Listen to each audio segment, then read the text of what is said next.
Bonjour à tous, ravi de vous retrouver dans Smart Job, votre rendez-vous emploi RH, c'est tous les jours du lundi au vendredi. Débat, analyse, expertise et vos rubriques habituelles bien entendu. Aujourd'hui, dans Bien dans son job, on parle du télétravail. Alors on en parle beaucoup, mais c'est le télétravail à l'étranger. Coup de com' ou véritable réalité? Quel est l'état d'esprit des chefs d'entreprise sur ce sujet? On va en parler avec Damien Corchia, il est le cofondateur de Remoters. Il est avec nous physiquement aujourd'hui. Pause café avec Caroline Ricross évidemment. On va faire le point sur les attentes des salariés en matière de congés et de congés payés. Bah oui, c'est un sujet d'actualité. Le cercle RH, notre débat, la maternité et la carrière professionnelle, ce sont des faux amis. On va en parler. Comment permettre de progresser dans sa carrière tout en devenant mère. Comment on améliore aussi les questions autour de la parentalité. On fera le point avec nos invités. Et puis fenêtre sur l'emploi, les nouvelles tendances de recrutement saison 2022. On en parlera avec Claude Calmont, expert en recrutement, fondateur du cabinet de recrutement Calmont Partners. Voilà le programme. Tout de suite, c'est Bien dans son job.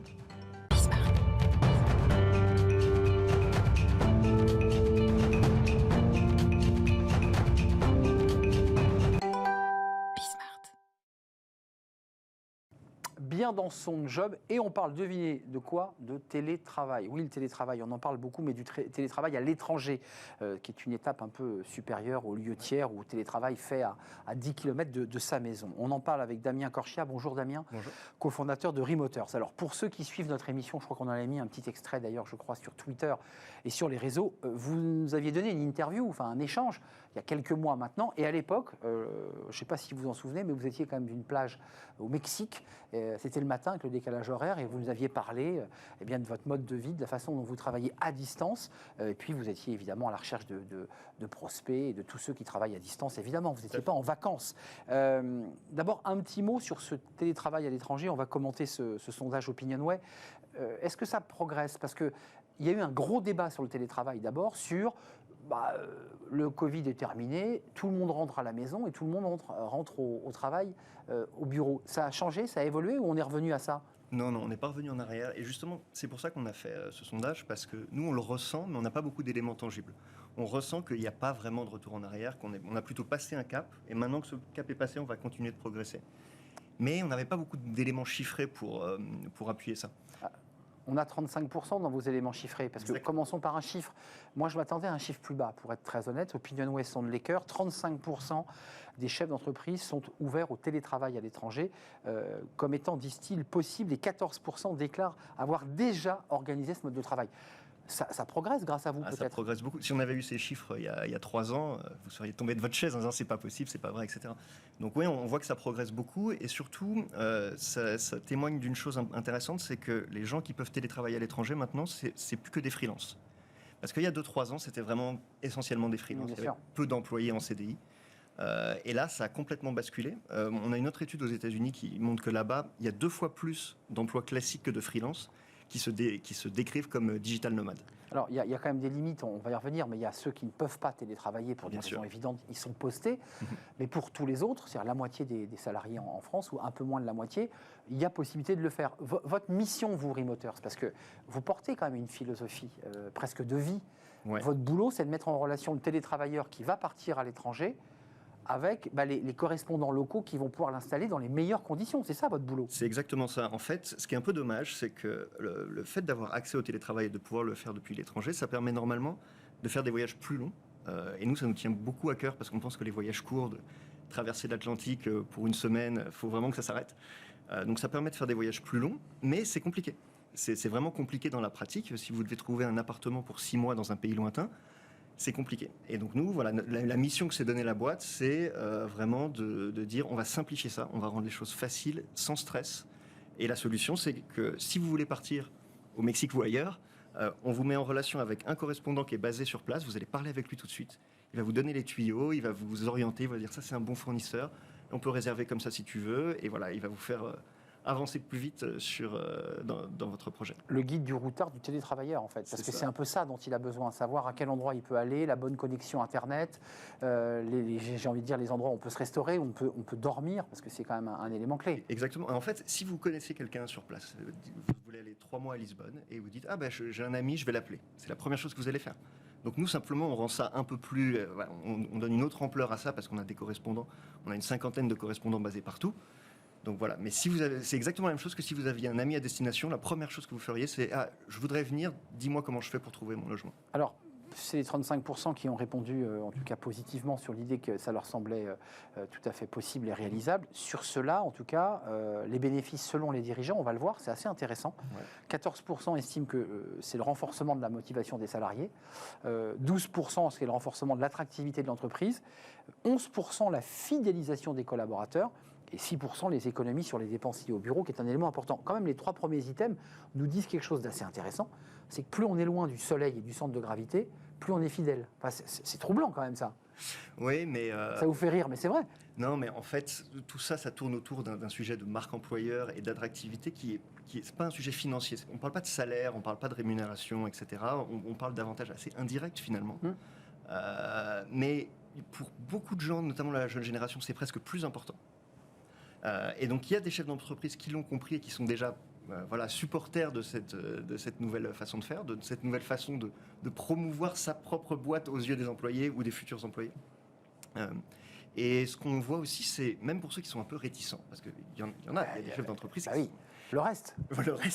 Le reste, ils sont un peu réticents, mais ils comprennent bien qu'ils sont bien obligés d'y aller quand même. Bah oui, pas le choix. Parce que sinon, on se retrouve dans un système où on perd les meilleurs éléments, on garde que les plus mauvais, et on rentre dans un cercle vicieux qui n'est pas très... Damien, très concrètement, ça veut dire qu'il y a des collaborateurs dans certaines sociétés de la tech, et pas forcément d'ailleurs de la communication, enfin tous les métiers qui peuvent être télétravaillables, vont voir leur RH et leur disent, bah voilà, le coup de pistolet sur la tempe, quoi. Moi, j'ai une possibilité de pouvoir aller vivre à Lisbonne, pour aller partir à Madrid ou à Barcelone. Si vous ne me donnez pas la possibilité, je m'en vais. Exactement. Et pour l'instant, les RH ou les managers, ils vont être un peu bloqués. C'est-à-dire, ils ne savent pas vraiment par quel bout prendre les choses. Ils savent qu'il faut le faire, mais ils se disent, on ne l'a jamais fait, c'est compliqué, etc. Et c'est un peu vrai. Il y a quand même des éléments... C'est quoi les complications pour le RH ? Les complications, il peut y avoir des complications un petit peu juridiques liées au contrat de travail. Il faut peut-être parfois faire un avenant ou des choses comme ça. Beaucoup au sujet des assurances. C'est-à-dire, s'il tombe malade, arrête de travail et qu'il n'est pas en France, ça peut être compliqué. C'est vrai. Et le troisième gros point, c'est celui dont on s'occupe nous particulièrement, c'est est-ce qu'il va être installé dans des bonnes conditions ? C'est ça. Est-ce qu'il ne va pas se retrouver... Vous n'avez pas envie d'élargir votre spectre, parce qu'il y a quand même l'enjeu effectivement sur la santé, il y a l'enjeu sur tous les sujets que vous évoquez juridiques. Est-ce que Remoters veut élargir ? Ouais, tout à fait. En fait, on le fait avec des partenaires, ça. Nous, on traite nous-mêmes avec nos correspondants la partie logement. D'accord. Mais s'il faut intervenir sur le visa, sur les assurances, on met en relation avec d'autres partenaires. Ça, vous le gérez. Enfin, vous le gérez avec des partenaires. Les destinations plébiscitées, parce que vous nous parliez du Mexique, alors visiblement, ça pouvait être une destination. Ouais. On voit quand même qu'il y a les enjeux du décalage horaire dont il faut tenir compte. Tout à fait. C'est quoi les destinations phares, là, aujourd'hui ? Europe du Sud, vraiment sans hésitation. Donc, vous parliez de l'Espagne, Italie, des destinations comme ça. Et donc, le décalage horaire, c'est le point essentiel.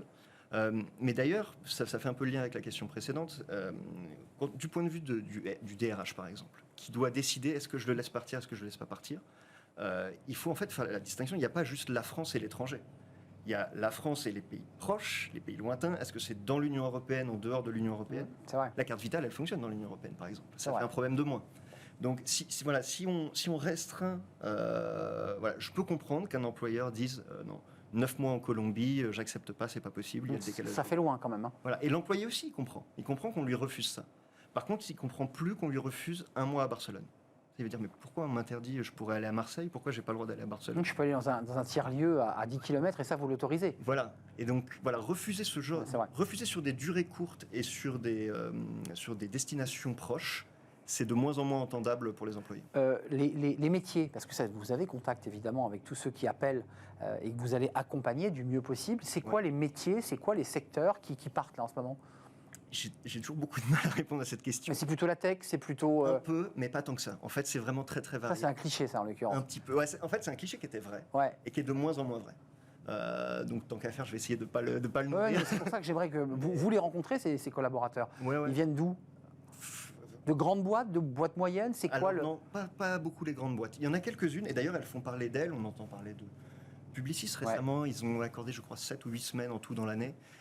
Il y a quelques grandes boîtes et elles font pas mal parler d'elles. Mais pour nous, concrètement, donc, les clients qu'on reçoit tous les jours, c'est plutôt des boîtes moyennes, on va dire. Soit toutes petites, soit moyennes, peut-être une centaine de salariés.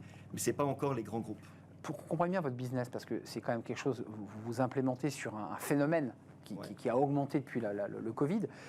Vous avez une démarche vers les RH où vous attendez que le télétravailleur vous appelle parce qu'il est allé sur Internet, qu'il est en galère, qu'il part dans 15 jours. Comment ça se passe? Parce qu'il faut aussi aller convaincre les RH. Ouais, pour tout vous dire, on est un peu en train de changer de perspective. Au début, on était uniquement B2C. C'est ça. On attendait que les clients eux-mêmes nous contactent, etc. Et là, avec notamment ce sondage qui nous dit, en fait... C'est possible. Voilà, il y a un angle d'attaque du côté des employeurs. Et il y a aussi un autre sujet, c'est qu'il y a des entreprises qui spontanément sont venues nous voir. Donc on s'est dit, il y a quand même quelque chose à faire. Donc il faut traiter aussi sur la globalité d'une entreprise. Exactement. Un service donné à l'ensemble des collaborateurs. Et on leur enlève une petite épine du pied à ces DRH ou à ces entreprises. Si tu as un collaborateur qui vient te demander ça, envoie-le vers nous. Mets des limites qu'on définit ensemble, combien de durée maximale dans l'année, combien de décalage horaire maximal, on définit ça ensemble. Et ensuite, donc tu filtres un petit peu, et ensuite, tu peux nous les envoyer. Et un petit élément auquel on ne pense pas spontanément, il y a aussi les comités d'entreprise. Exact. Parce qu'ils ont déjà une mission, par exemple, pour certains d'entre eux, ils aident les employés à organiser leurs vacances. Leurs vacances, leurs voyages, bah oui. Ils leur trouvent des plans avec des tours opérateurs ou des choses comme ça. Ouais. Ils seraient encore plus légitimes à organiser des phases de télétravail. Grâce au comité d'entreprise. Oui, ça peut être une autre porte d'entrée. Exactement. Et c'est le CE qui proposerait finalement des destinations validées, checkées par vos soins. Exactement. Vous seriez en marque blanche en quelque sorte. Oui, tout à fait. Vous seriez d'ailleurs. Pour nous, ça fait une ligne de business en plus. On était vraiment parti dans l'idée de faire que du B2C. On n'abandonne pas, on traite. Aujourd'hui, on en est à 1500 demandes reçues, donc ça va très bien. Mais on se dit, il y a ces deux interlocuteurs supplémentaires, le DRH et le comité d'entreprise. Donc voilà, c'est des nouvelles cibles qu'on va attaquer là dès la rentrée. Passionnant. La destination la plus dingue là, choisie par un collaborateur, ou triste d'ailleurs, c'est quoi la destination la plus folle? Vous vous êtes dit, ils sont fous. On a eu Moorea en Polynésie française. Donc là, c'était vraiment un cas, je pense qu'on ne va pas le faire très souvent. Et donc le chef d'entreprise a accepté que son collaborateur parte à Moorea. Oui. Mais là, c'était un cas, pour le coup, il travaille la nuit, forcément, parce que là, il n'y a vraiment aucune phase de la journée où les créneaux horaires sont... il faut aimer le décalage horaire. Mais c'est l'exception, franchement. Pour le reste, ça reste très, très correct. On va avoir un cas comme ça dans l'année, mais sinon, c'est, comme je vous dis, l'Europe et des destinations de soleil, mais un peu plus classiques. C'est l'île Maurice, les Antilles françaises, la Thaïlande, des choses comme ça. Les Caraïbes. Exactement. Merci Damien Corchia d'être venu nous rendre visite. Vous êtes associé avec Luc Dayan, il ne faut pas l'oublier. Tout à fait. C'est votre cofondateur de Remoters qui est en train d'élargir son spectre pour offrir aux télétravailleurs la possibilité de travailler un peu partout dans les meilleures conditions. Sondage OpinionWay à découvrir, j'imagine, sur votre site, le site Remoters, et sur le site du sondeur OpinionWay. Merci de nous avoir rendu visite, Damien. Merci à vous. On passe à la rubrique pause café. Il y a sûrement des pauses café aussi chez Remoters. On parle des congés payés. Ça, c'est un sujet qui intéresse les salariés, surtout dans cette période, et on en parle avec Caroline Ricross.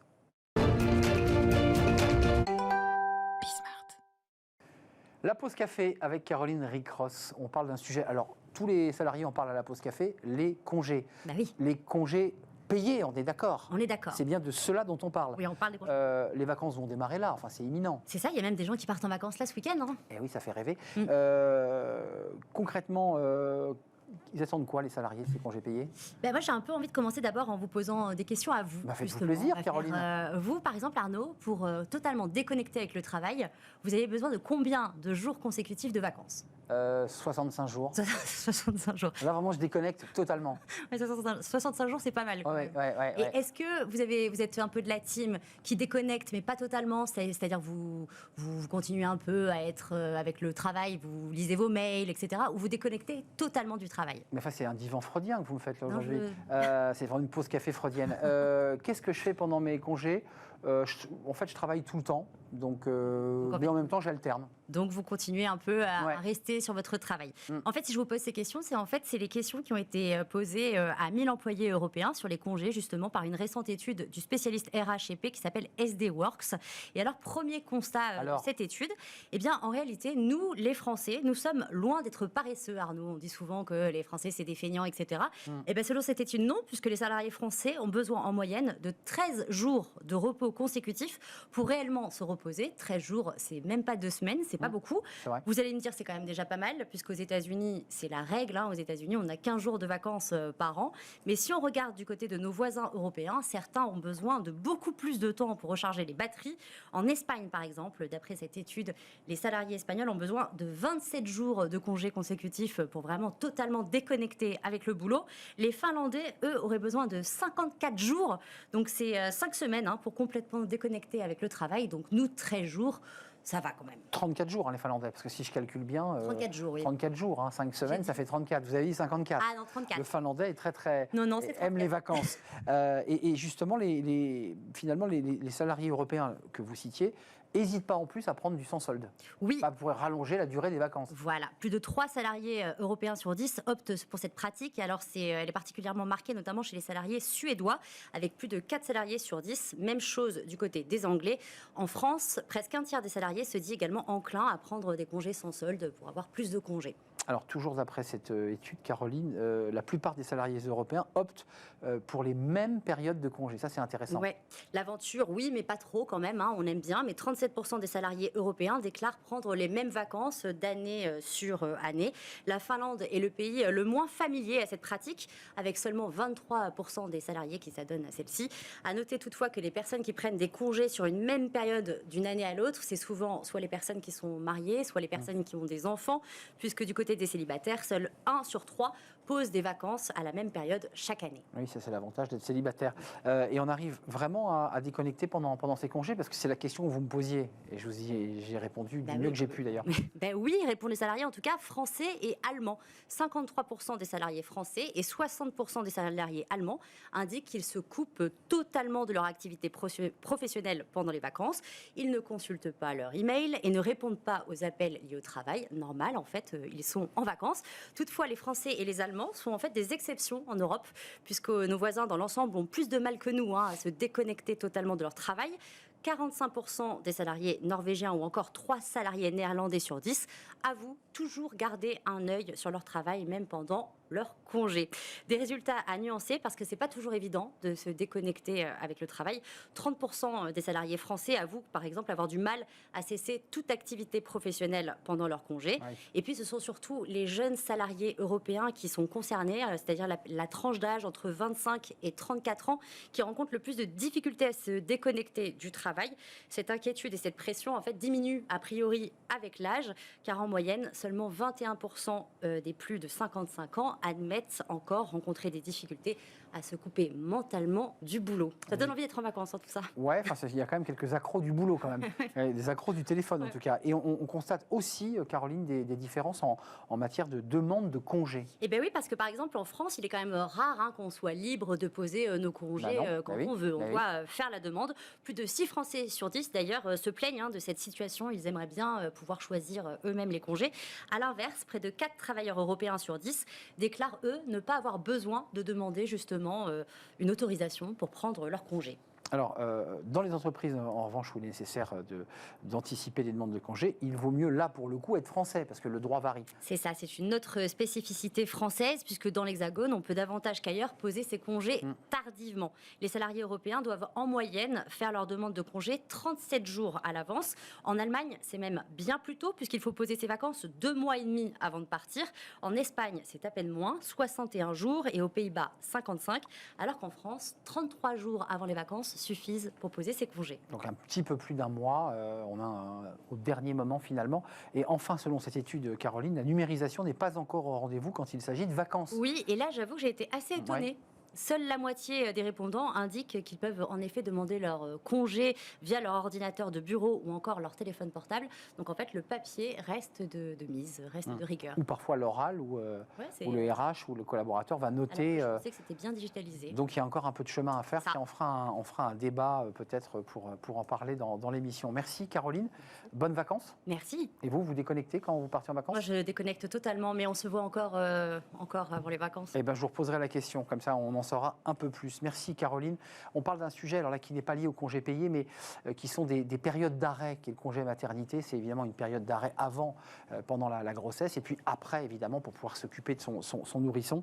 C'est un sujet sensible parce que c'est souvent compliqué de mener une carrière professionnelle, et beaucoup de femmes, on va en parler, considèrent bien, que le congé maternité est un frein à la progression de carrière, et même parfois, on va le développer, parfois même des ruptures de contrat sont liées à ce congé maternité.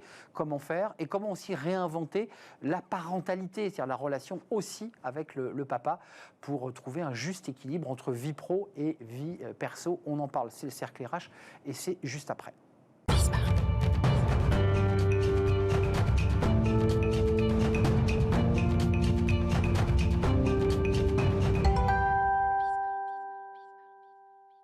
Le cercle RH, le débat de Smart Job, débat quotidien. On parle de la maternité, des congés maternité, qui touchent évidemment des millions de femmes, et de la manière dont elles vont préparer leur départ et surtout préparer leur retour au travail. C'est jamais simple comme situation, parce que d'abord il faut aussi abandonner, entre guillemets, je mets des guillemets, mais laisser son enfant à la crèche, reprendre le rythme du travail. C'est jamais facile, et on va le voir dans quelques instants. Il y a eu un sondage LinkedIn qui a été posé, des questions simples posées à des femmes, et on va voir que la situation n'est pas totalement réglé. On va faire du droit avec Marie Contant. Bonjour Marie. Bonjour. Vous êtes avocate en droit social, cabinet BG Devé. On fera le point sur la durée de ces congés maternité, la façon dont le droit encadre évidemment cette réalité très, très émotionnelle, parce que c'est un moment fort dans la vie d'une femme. À vos côtés, Catherine Bonneville-Moraski, merci d'être là. Vous êtes fondatrice et dirigeante du cabinet conseil Eranigma. Eragina. Eragina ? Oui. Ça commence très mal. Eragina, vous accompagnez justement côté entreprise les bons conseils, les bonnes pratiques pour accueillir dans les meilleures conditions le retour au travail. Merci en tout cas d'avoir répondu à notre invitation. Et puis Mathilde Lecoz est avec nous, DRH de Mazars France, qui est un des leaders, ou le leader international de l'audit, de la fiscalité et du conseil, avec des auditrices, des femmes qui vont partir en congé, beaucoup de femmes qui partent en congé maternité et que vous allez réintégrer. Il y a plein de questions à poser justement à un cabinet de conseil. Tiens, je vous la pose à vous tout de suite. Une femme part en congé maternité, mais elle est sur un dossier très sensible, mais elle va partir puisque le bébé va arriver. C'est compliqué. Quand elle revient, elle ne peut pas réintégrer le dossier. Elle a perdu toutes les réunions, elle a perdu l'histoire. Comment on fait là ? Comment vous faites ? Alors déjà, la bonne nouvelle, c'est que ça s'anticipe. On ne part pas du jour au lendemain en congé maternité. On vous prévient, on prévient la DRH. Donc, non, mais on a le temps, en fait, d'orchestrer tout ça. Et effectivement, ça se prépare aussi bien en amont qu'au retour. En fait, il y a vraiment deux périodes. Il faut que le départ soit progressif aussi et le retour. Mais l'avantage dans les cabinets, c'est qu'on a ce qu'on appelle des équipes mutualisées. Donc, en fait, elles changent beaucoup, les équipes. Donc, si quelqu'un s'absente, quelqu'un peut prendre le relais. On est plutôt sur l'organisation de passation et de temps d'échange pour que, justement, ce soit le plus fluide possible. Alors, je me tourne vers vous parce qu'il y a quand même le droit, rien que le droit. Qu'est-ce que dit, parce que le droit européen entre pays n'est pas le même, qu'est-ce que dit le droit pour un congé maternité d'une femme ? 16 semaines, ça c'est la règle ? Oui, pour le premier enfant. Pour le premier enfant. C'est 6 semaines avant, 10 semaines après, effectivement. Quand tout se passe bien. Quand tout se passe bien. On peut le prolonger ensuite. Oui, vous avez des congés pathologiques avant, après, qui peuvent s'ajouter, oui, tout à fait. Je vous pose la question parce que vous l'avez vu, ce sondage LinkedIn, on parle beaucoup d'égalité femmes-hommes, on considère que les choses progressent beaucoup, il y a des index qui vont être publiés, qui sera une obligation pour les entreprises, mais quand on voit ce sondage LinkedIn, on dit qu'il y a quand même un point noir sur les congés maternité, 14 500 personnes qui ont répondu. La maternité, question simple, a-t-elle eu un impact sur votre évolution professionnelle ? 48% de ceux qui ont été interrogés, donc près de 7000, ont répondu oui beaucoup, et 25% ont répondu oui un peu, ce qui est globalement la majorité qui ont galéré et qui ont mal vécu cette période. Est-ce que ce chiffre correspond Ce chiffre correspond, il y avait une étude précédente qui était sortie en 2018 qui donnait même un chiffre de 84% des femmes qui jugeaient que le congé maternité avait été un handicap dans leur carrière. Et ça correspond, alors il ne faut pas mettre toutes les entreprises dans le même panier. Il y en a qui font les choses de façon très positive. C'est vrai que dans beaucoup d'entreprises, ça commence dès l'annonce d'une grossesse. Il y a encore des entreprises où les femmes ont peur d'annoncer qu'elles sont enceintes. Ça existe encore. Oui, il y a encore des entreprises où, avant de partir en congé maternité, on commence déjà à les mettre au placard, ou même on leur donne encore plus de boulot pour voir si quand même elles ont encore envie de travailler. Il y a des entreprises où quand elles rentrent, elles ne retrouvent pas leur job, ou alors elles retrouvent leur job, mais on a enlevé tout ce qui était le plus intéressant dans le job et on l'a donné à quelqu'un d'autre. Donc il y a encore des entreprises qui ont beaucoup de progrès à faire sur ce sujet. Enfin, c'est un sujet central sur le plan du droit, parce que Claire Hédon, qui est la défenseuse des droits, qui dit, je la cite, hein, nous rendons encore un nombre trop important de décisions. Ce sont des cas vers lesquels on se tourne vers le défenseur des droits et on parle d'une injustice. Donc ça renvoie au droit où des femmes ne sont pas embauchées en raison de leur état de grossesse, ne retrouvent pas leur poste au retour de leur congé maternité et dont la période d'essai est rompue car elles sont enceintes. C'est sidérant et illégal, dit-elle. Oui, non, mais il y a un arsenal juridique qui est très complet. De lutte contre les discriminations, de facilitation des recours judiciaires justement pour permettre de sanctionner les discriminations. L'index dont vous parlez, en fait, dans les index que les entreprises doivent publier, il y en a un qui est « Est-ce que vous avez bien augmenté toutes les femmes ?» au retour de congé maternité. Parce que dans le Code du travail, ça ne date pas d'hier, une entreprise doit donner à une femme qui rentre de congé maternité la moyenne des augmentations des salariés de même catégorie qu'elle. Alors, c'est la théorie, c'est l'obligation. Et l'index que les entreprises doivent publier prend en compte ça. C'est-à-dire que si vous n'avez pas augmenté toutes les femmes, c'est 15 ou 0. Et le total des points, c'est 100. Et il faut avoir au minimum 85. Donc, vous voyez, dès qu'il vous manque 15 points, c'est un indicateur qui coûte cher en fait aux entreprises quand les entreprises ne respectent pas cette obligation-là. Comment ça se passe chez vous, chez Mazars? Parce que les entreprises respectent évidemment le cadre légal, les 16 semaines, mais beaucoup d'entreprises, beaucoup de cabinets vont au-delà et proposent d'autres, on rallonge la durée du congé maternité. Comment ça se situe chez vous? C'est sûr qu'on fait beaucoup de choses sur la parentalité pour les femmes, mais aussi c'est un sujet aujourd'hui, je pense qu'il faut aborder de façon mixte. Oui, voilà, exactement. Parce que les hommes aussi attendent un certain nombre de choses, et surtout, sinon, on amplifie la caricature de ce sujet ne touche que les femmes. Et ça touche d'abord les femmes, on en convient. Alors ça, c'est sûr. Elles sont directement concernées par le sujet.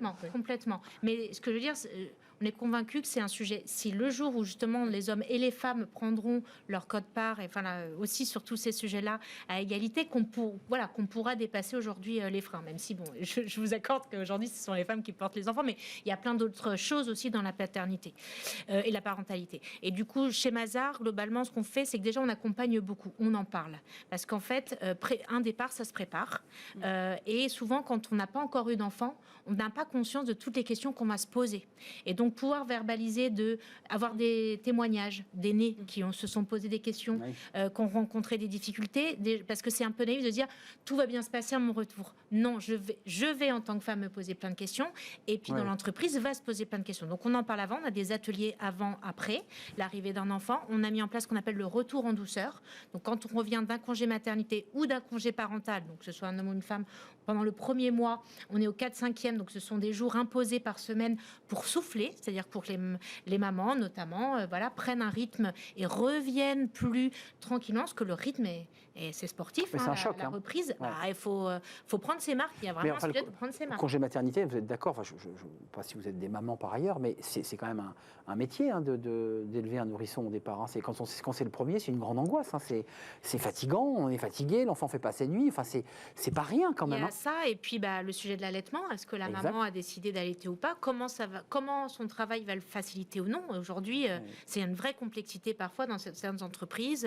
Comment je peux tirer mon lait, préparer tout ça. Est-ce qu'un dispositif est prévu? Donc ça, nous, on s'est adapté en fonction des demandes. Aujourd'hui, c'est normal de pouvoir accompagner aussi les mamans qui ont décidé d'allaiter et de reprendre le travail. Là, c'est vrai que c'est aussi complexe. Oui, ces sujets-là sont sur la table, parce que quand on voit les chiffres de la défenseuse des droits de LinkedIn, on voit quand même qu'il y a une difficulté. On a beau aborder le sujet médiatiquement, en parler en toute transparence, il y a quand même des difficultés. Les femmes rencontrent des freins à leur carrière. Et d'ailleurs, on sait que le différentiel des 24%, qui est un chiffre à discuter d'ailleurs, d'écart de salaire, vient en partie des congés mat, qui ont décalé évidemment les augmentations. L'arrivée d'un enfant, c'est pas seulement le congé mat d'ailleurs, c'est aussi avoir un enfant.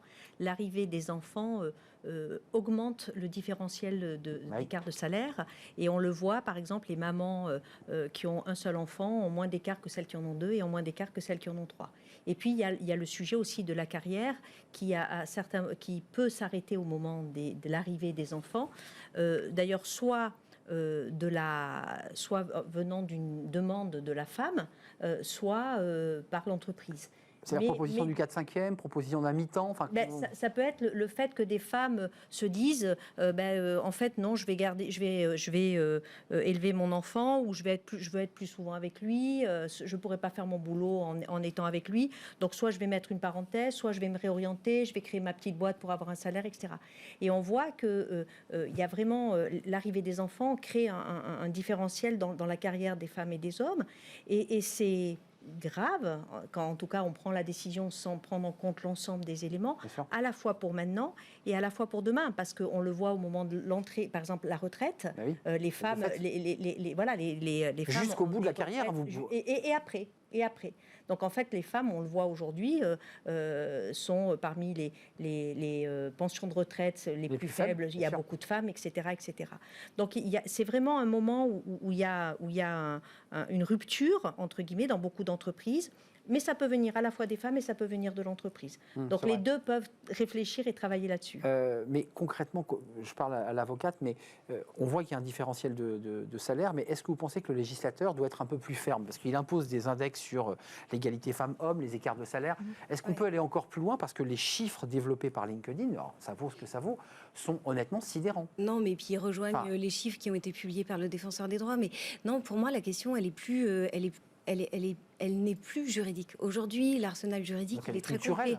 Il y a à la fois des mesures de protection, des mesures d'aménagement, des mesures de sanctions.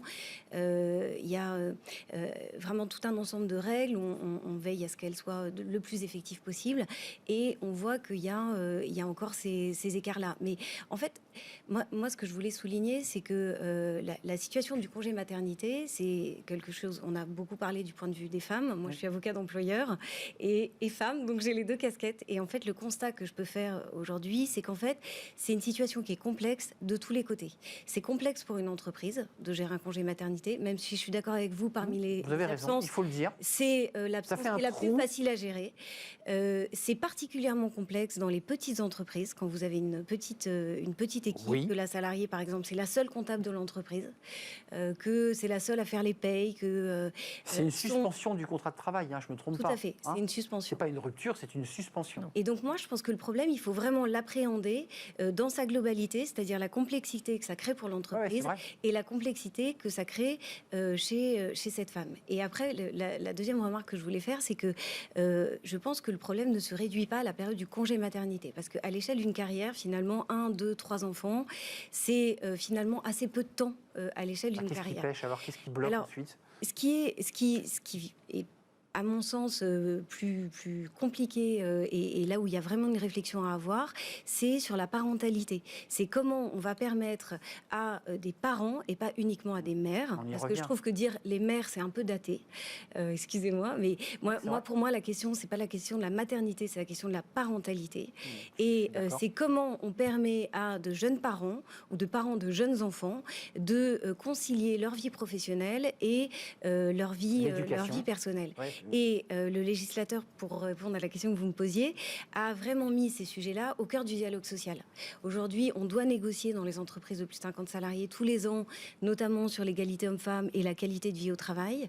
Ça fait partie des blocs de consultation obligatoires du CSE. Il y a encore du boulot sur la question, même si vos constats sont très justes, c'est pas simple. Voilà, et les vrais leviers sur lesquels il faut agir, pour moi, qui permettent justement cette parentalité équilibrée, c'est les leviers de temps de travail, c'est les leviers de télétravail, je canalise les écarts. Et qualité de vie, on revient à la qualité de vie. Voilà, et il y a un autre point qui est important, c'est qu'il faut absolument sortir de l'esprit des managers qu'un bon salarié, c'est un salarié qui est là longtemps au travail.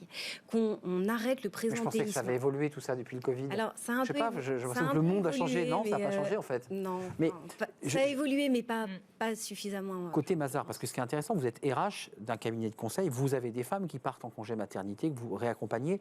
La parentalité, vous dites on travaille dessus, ça veut dire pousser, parce qu'il n'y a pas d'obligation, les papas à prendre leur congé paternité. Tout à fait. J'ai lu des chiffres là récemment sur le site du ministère du Travail où seulement 12% des papas prenaient leur congé. Parce que c'est pas indemnisé. Alors, il y a des si, c'est indemnisé. il y a des entreprises. Nous, on Pardon, l'indemnise, excusez-moi. par exemple. C'est Voilà. excusez-moi, c'est pas aussi bien indemnisé On que le perd un congé peu d'argent. Sauf dans alors certaines sur entreprises. sur C'est des la base salaires sécu, hein. oui voilà, c'est la base sécu sur des salaires élevés, la perte est significative. Oui, on peut perdre sur des salariés Oui, 1500, ouais. 2000 euros, Et- et en effet. Et typiquement, je pense que voilà, l'engagement que les entreprises auront à compenser Oui. cette perte de salaire Oui. permettra et encouragera les hommes à prendre leur congé paternité. C'est ce qu'on fait nous parce qu'on estime, là c'est pas, les femmes vous de le nos compensez, hein. collaborateurs Ouais. ne sont pas chez Mazars, mais c'est notre façon de faire, d'œuvrer à faire Oui, bien avancer sûr. les choses. C'est si les papas prennent, et puis peut-être demain plus d'ailleurs que la durée aujourd'hui, que justement on pourra rééquilibrer. Parce qu'on ne pourra plus dire ça pénalise que les femmes. Les hommes et les femmes auront autant d'absence dans l'entreprise à l'arrivée d'un enfant, même si c'est peut-être pas pour les mêmes raisons au même moment, mais que quelque part chacun joue son rôle là-dedans. C'est juste un mot et je vous donne la parole, mais c'est quand même un trou, vous, qui est RH. Lorsque quelqu'un part d'une équipe, on l'entend sur une petite boîte, mais on l'entend aussi sur un pôle de conseillers qui travaillent sur un gros budget. Il y a un client, c'est très important. Il y a 2 femmes qui vous annoncent, et c'est tout à fait légal, je pars. Là, vous voyez bien la difficulté. Comment vous faites là? Et d'ailleurs, je C'est reviens un vrai sur sujet. les résultats de l'enquête. Je pense que pour beaucoup de femmes, et moi j'ai eu 3 grossesses, donc à chaque fois c'était Mais c'est une une angoisse. appréhension Ouais, c'est ça, de on est l'annoncer. d'accord. Oui. Et pour autant, jamais j'ai été inquiète de la réaction de mon manager. Ça rejoint le point que vous disiez. Vous c'est étiez que- angoissé, mais le manager a bien géré. Oui, non, enfin j'étais pas angoissée de sa réaction, mais juste je savais que que ça allait foutre la culpabilise, merde. Voilà. En fait, on culpabilise. Parce Ouais. qu'en fait, Mm. c'est vrai que ça déstructure Bah une ouais. organisation. C'est Et intéressant. donc, même si on est dans un climat de confiance où tout le monde va fêter ça, Ouais, mais ça. on sait que quand même, c'est pas la bonne nouvelle opérationnelle. bonne C'est nouvelle. pas la bonne nouvelle. Mm. Et donc ça, Mais c'est compliqué parce c'est vraiment que intéressant. c'est des longues absences. Que fait-on? On peut pas toujours remplacer quelqu'un pendant plusieurs mois parce que selon la complexité de certains postes, en fait, Il n'est pas remplaçable. c'est pas remplaçable, ou en tout cas, ça Enfin, va la nous demander connaissance, trop de temps. ouais. Voilà, donc en fait, on sait que ça va se répartir sur les autres, Ouais. qui vont du coup devoir parfois assumer un surplus de travail. Donc voilà, donc dans une équipe, c'est compliqué. Et moi, si je pouvais témoigner, j'ai une équipe majoritairement féminine en RH, donc tous les 100, il y a beaucoup de congés maternité. J'en suis ravie, Ouais. mais opérationnellement, c'est un casse-tête, effectivement. Je vous donnerai la parole, mais je vous ai vu réagir parce que vous êtes maman aussi. Et donc, chacun, dans son histoire personnelle, raconte à peu près la même histoire. Tant parce qu'il y a une angoisse existentielle de dire, en partant, ça va faire un vide dans la boîte. Et puis, il y a aussi l'angoisse parfois des managers qui reçoivent mal parce qu'ils font la tête, parce qu'ils voient bien que ça va être galère. Comment vous faites, vous, dans votre cabinet? Moi, je voudrais quand même revenir sur des choses qui ont été dites. D'abord, le congé maternité. Ne confondons pas le congé maternité et la parentalité. La parentalité est très importante. Le congé maternité est un moment dans l'entreprise qui est très important. Et dans la vie il d'un faut homme, le gérer. d'un être humain. Dans la vie des êtres humains aussi, qui est très important, il faut le gérer. Et on a encore trop souvent des femmes qui ont peur, qui ont vraiment peur de dire qu'elles sont enceintes. Pourquoi elles ont peur de perdre leur travail? Parce qu'elles ont peur des réactions, parce qu'il y a encore des remarques du style « mais tu vas pas me faire ça, c'est pas le bon moment », et puis des comportements après, une fois que la grossesse a été annoncée, qui sont pas vraiment très clean, Adaptés, ouais. très adaptés, etc. Donc il y a un sujet qui est de vraiment bien travailler sur cette période. Ça s'anticipe. On prépare aussi les managers. Les managers, on leur demande beaucoup de choses. On leur demande en premier de faire leur boulot, leur job, et de le faire bien. Souvent, ils sont managers parce qu'ils étaient très bons dans leur métier, et on les a pas formés à beaucoup d'autres choses. Aller expliquer... D'humanité, de bienveillance, d'écoute. Non, mais parce qu'ils ont vraiment sur leurs épaules souvent, Ah non, mais ça, c'est parfois, vraiment beaucoup de... Non, mais Donc, on peut être un allez bon technicien et puis quelqu'un voilà, de ne pas mais- savoir gérer les hommes. Hein. Donc, aller leur expliquer comment on gère les hommes et les femmes, c'est quelque chose d'important. Comment on réagit à une annonce, comment on planifie certains rendez-vous pour Ouais. préparer le départ. Puis pour le comment on retour, accueille avec et un comment- visage, une Exactement. attitude. Exactement. Comment on félicite d'abord avant de dire « ah ben mince, tu me Ouais, mets dans une Une situation ». posture quand même. Voilà. Ouais, voilà. Donc ça, c'est la première On n'est pas chose. des outils, enfin. On n'est pas des C'est- outils, voilà. on est des êtres humains. Après, les chiffres, et Mazars est une entreprise qui est exemplaire sur le sujet. Ça, c'est bien parce que c'est pas la RH qui le dit, ça c'est très fort. Non, mais c'est vrai, exemplaire sur le sujet de la mixité d'une façon générale.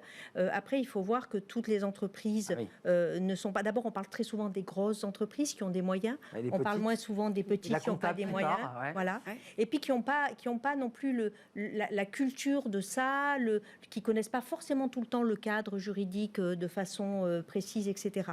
Donc en fait, les entreprises peuvent mettre en place des choses pour gérer le congé maternité parce qu'on le sait avant et parce que de toute façon on doit passer par là.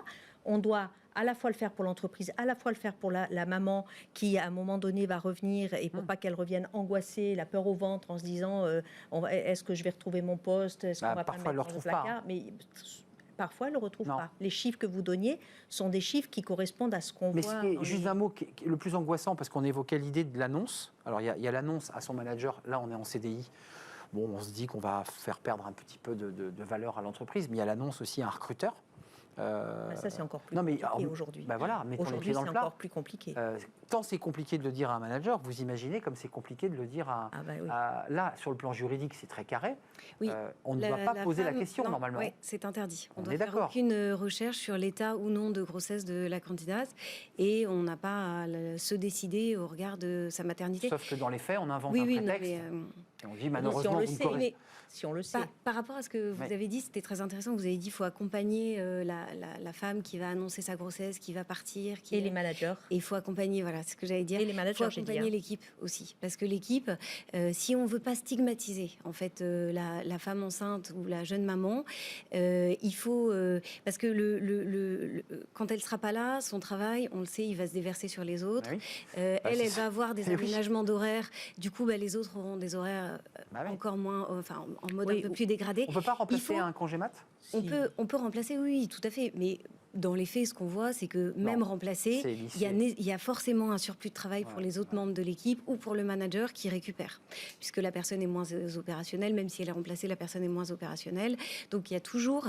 Et en fait, si on ne veut pas stigmatiser la femme enceinte et qu'elle soit montrée du doigt, qu'il y ait des agacements, des tensions, c'est important en fait d'accompagner l'équipe et les managers. Et d'accompagner l'équipe dans plusieurs sens. C'est-à-dire que oui, il peut y avoir du travail qui se répartit sur d'autres, et puis il y en a qui sont super contents de récupérer une partie du travail.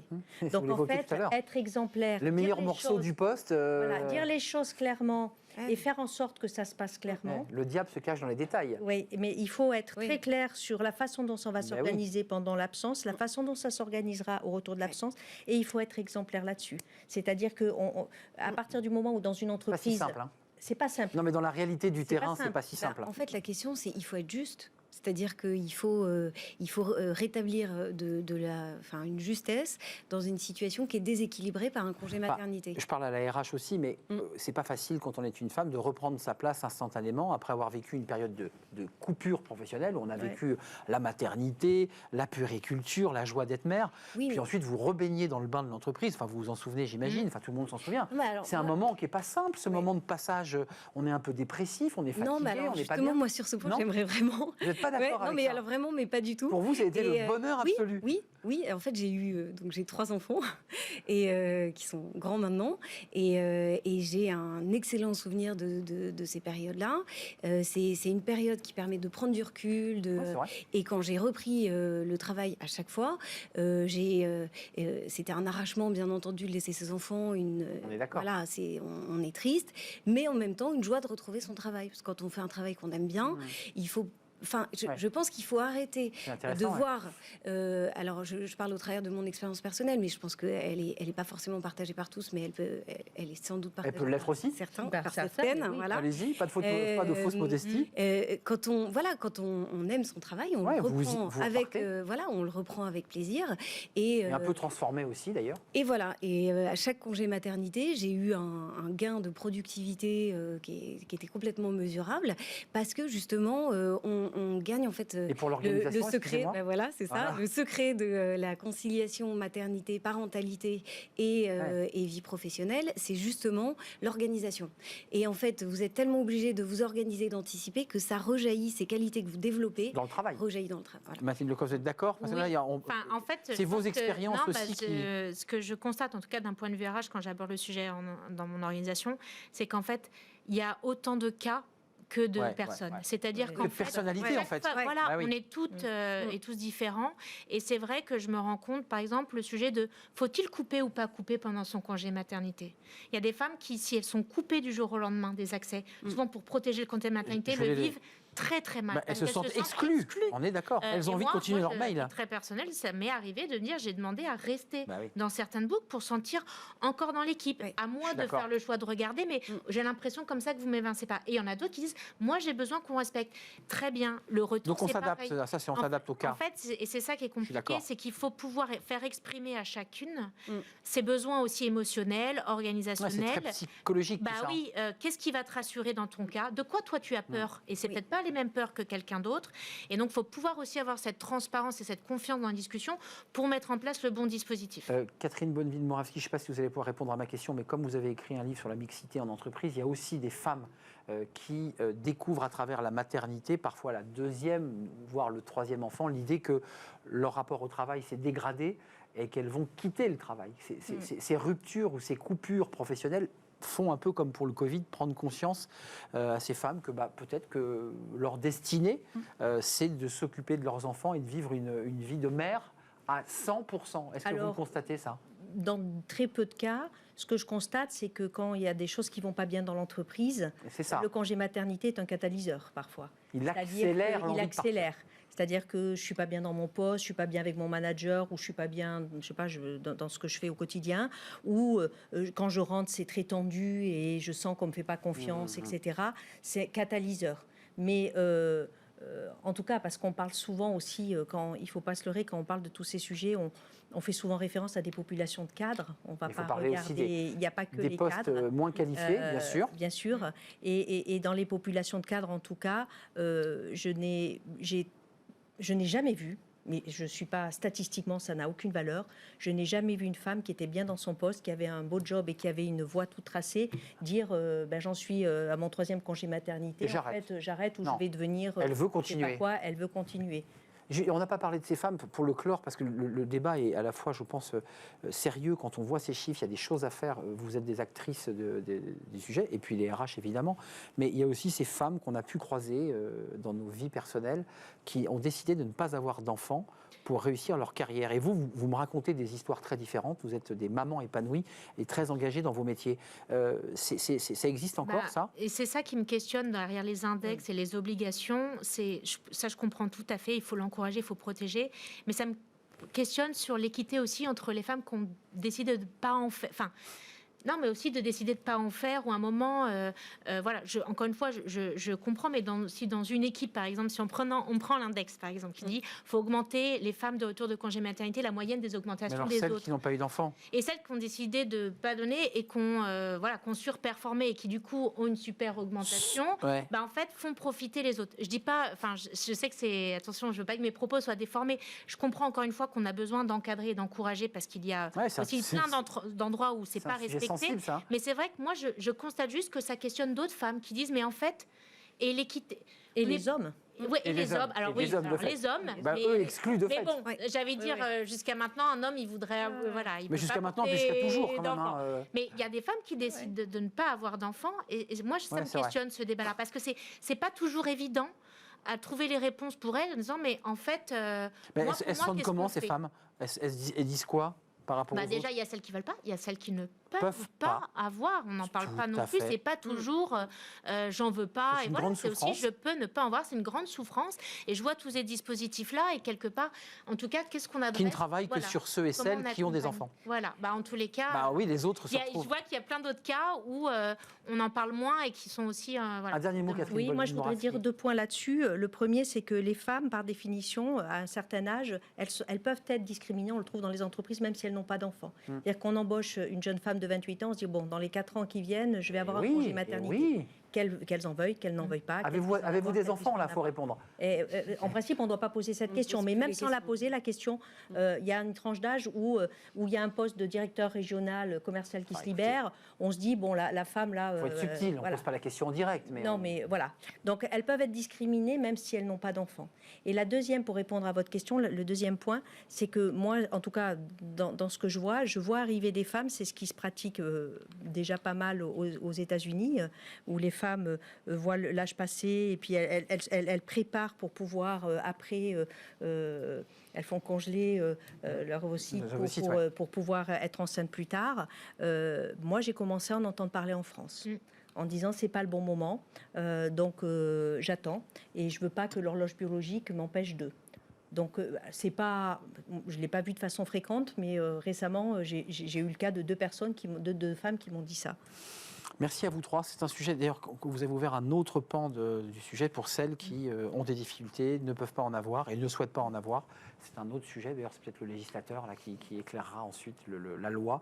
Merci à vous, Marie Contant, d'être venue. Vous êtes avocate en droit social, cabinet BG Devet. Merci de nous avoir éclairés. Merci à Catherine Bonneville-Moravski. On a vu la couverture de votre livre, édition Ellipse, qui est sorti en 2022. Oui. C'est un livre tout frais, 100 questions-réponses sur la mixité en entreprise. Et merci à Mathilde Lecoz d'être venue nous éclairer sur sa vie aussi, parce que c'est un mélange aussi entre vos expériences personnelles. On a un peu mélangé les deux. Ouais. Mais de fait, DRH de Mazars France, exemplaire, nous a dit Catherine sur ce plateau, sur ces sujets. Restez avec nous, on termine avec Fenêtre sur l'emploi, on parle des tendances recrutement, version été 2022, c'est tout de suite.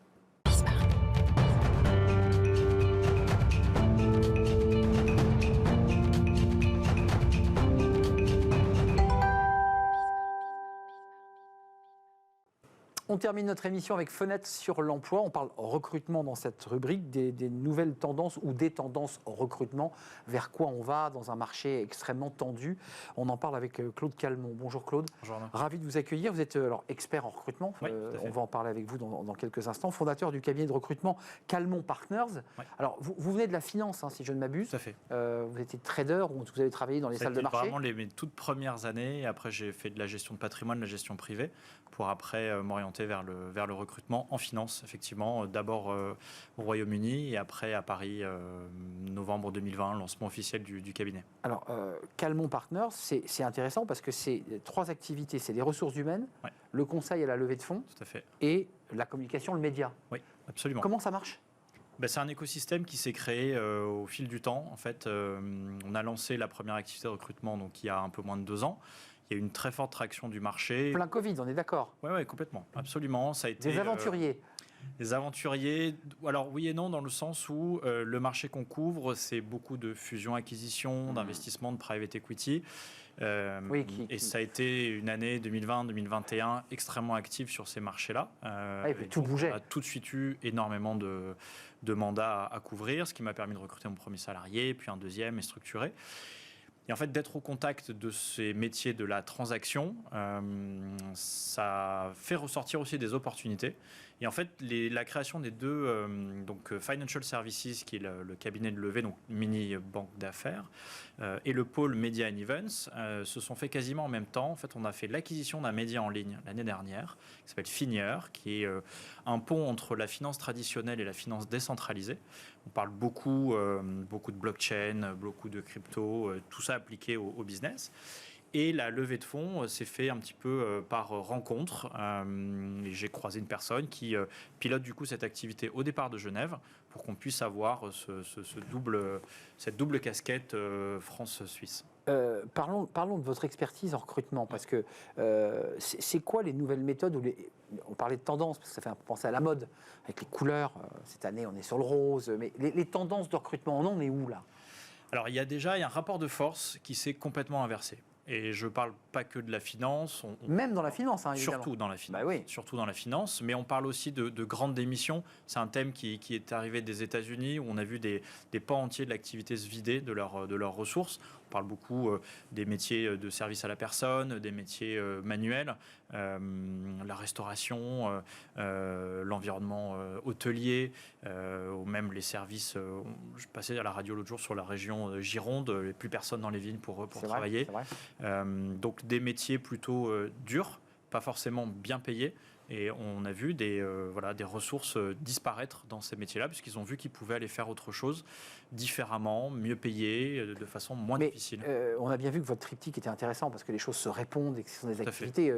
Mais quand même sur la partie recrutement, c'est une galère pour vous parce que c'est très compliqué de cerner la psychologie du candidat. Alors là, vous avez tout à fait raison, c'est que notre métier, c'est d'abord de la psychologie. Ben oui. On doit rentrer dans la tête de notre client, dans la tête des candidats, comprendre leurs motivations, leurs attentes. Et notre métier, c'est pas simplement d'envoyer des CV, c'est de faire en sorte que la personne qu'on va présenter acceptera l'offre qu'on va lui faire. Ouais, c'est très très fin en fait. C'est extrêmement fin.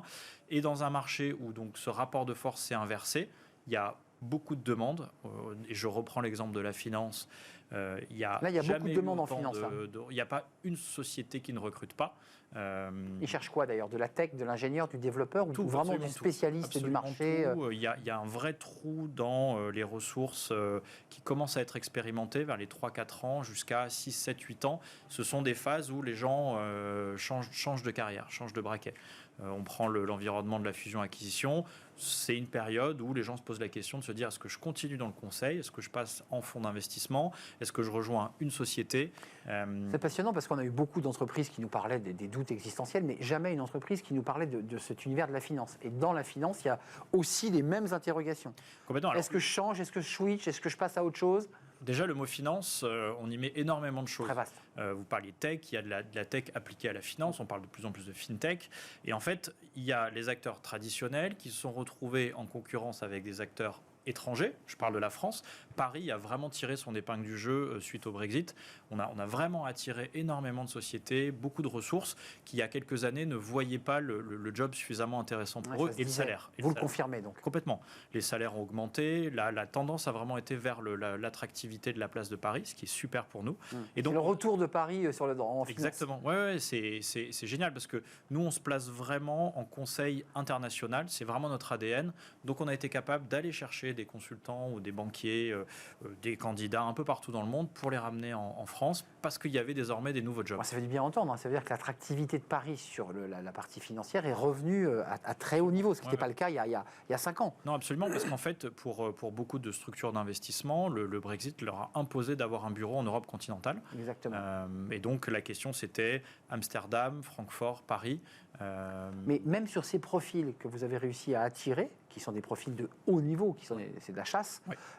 Même eux vous posent problème. Il faut être encore plus fin qu'avant pour les attirer, pour leur donner envie d'aller dans telle ou telle entreprise. Alors, ce qui est intéressant, c'est que le mot chasse de tête, dans l'imaginaire des gens, s'applique à des profils seniors. Or, avec le boom des salaires, aujourd'hui, on est amené à chasser même des profils qui sont relativement juniors, mais dont les salaires ont quasiment doublé sur les dernières années. On parle beaucoup de tech, on parle beaucoup de data, bien sûr.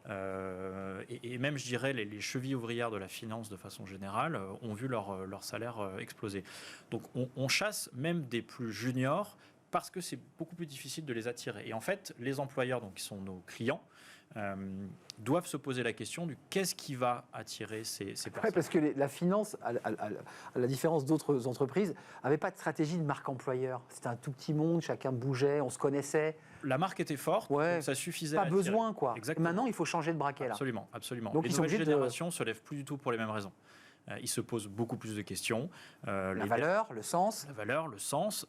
On le voit dans toutes les études qui sortent et qui sont sorties. L'argent n'est plus la motivation principale. Même si, mais la finance a quand même longtemps tourné autour de ça. C'est-à-dire qu'on acceptait de faire des heures dramatiques. C'était le deal. Parce qu'on était bien payé. Là, c'est différent. Là, on est obligé de remettre l'équilibre vie pro, vie perso, le travail à distance, les à côté. Faire venir des coachs au bureau, proposer du service, des séminaires, du service, gamifier aussi le process de recrutement. On le voit dans pas mal d'industries. Vous avez reçu tout à l'heure des RH de Mazars. Les cabinets de conseil commencent à faire des escape games pour sélectionner les candidats, etc., etc. Donc on voit, il y a beaucoup de créativité là-dessus. Merci Claude Calment de nous avoir éclairé, puis de nous avoir fait ce focus un peu plus particulier sur le monde de la finance. On pense que tout ça est très lisse. Mais en fait, c'est les mêmes problématiques que dans les autres secteurs aujourd'hui. Absolument. Ça vous demande un effort particulier. Merci de nous avoir éclairé, expert en recrutement, je le précise, et fondateur du cabinet de recrutement Calmont Partners, un triptyque. Vous nous l'avez expliqué en détail sur ce plateau. C'était un vrai plaisir de vous rencontrer. C'est la fin de notre émission. Merci à vous, merci de votre fidélité, merci à toute l'équipe qui est en coulisses et qui la prépare. Raphaël, évidemment, à la réalisation, Thibaut au son. Merci à Fanny Griesmer et merci à Lily. Et puis je vous retrouve demain, évidemment, pour de nouvelles aventures. D'ici là, portez-vous bien et puis restez fidèles à tous les programmes de Bismart. Bye bye.